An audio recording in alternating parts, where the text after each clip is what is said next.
roadway several times. Would it not be strategic here for officers to take some sort of approach, throw down some spike strips, or perhaps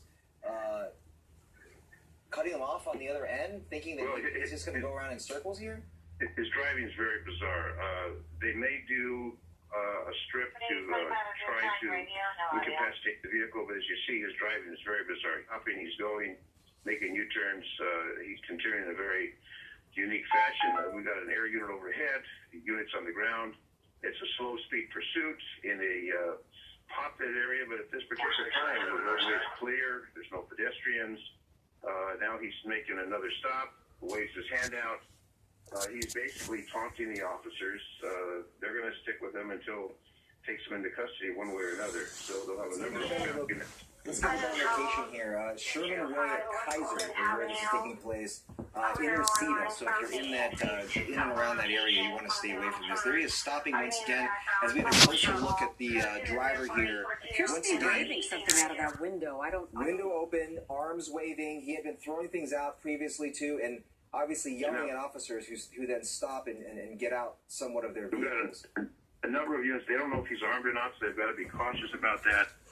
They've got 4 units there. There's officers there. He could have a weapon. Possibly they got to use extreme caution. We know that 2 officers were shot today in another part of the country. So extreme caution has to be utilized by the officer. I'm sure there's a supervisor on the scene.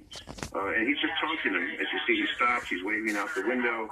And then he'll pursue again. Then he'll stop. Now he's jerking forward. So his behavior is very, very bizarre. He's throwing something. I just threw something out the window again. And now he's going to take off again. So he's just playing the games.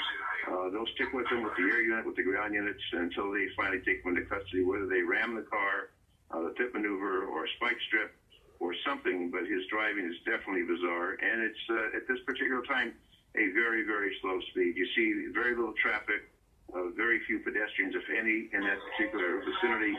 So there's no real jeopardy to the public at large. And the black and white immediately behind him will stay with him. There'll be backup units behind that unit.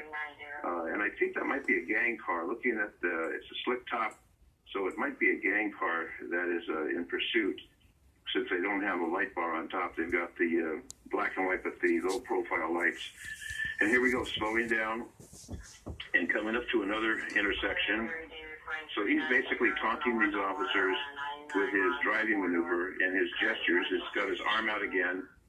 And now he's pulling over to the curb in number 2 lane.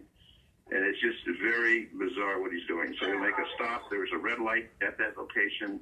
I don't know what intersections he's at, but maybe the Sky Unit can give us that location. Dennis, we have some very important information to bring you right now, because we've confirmed through the LAPD that the person in this car is believed to be wanted in the shooting of his sister-in-law in Van Nuys. That according to the LAPD. So obviously authorities treating this situation with an abundance of caution, because they consider him to be very dangerous. Well, in that case, they're not going to approach. They're going to remain distant. They don't want to get shot, obviously. If he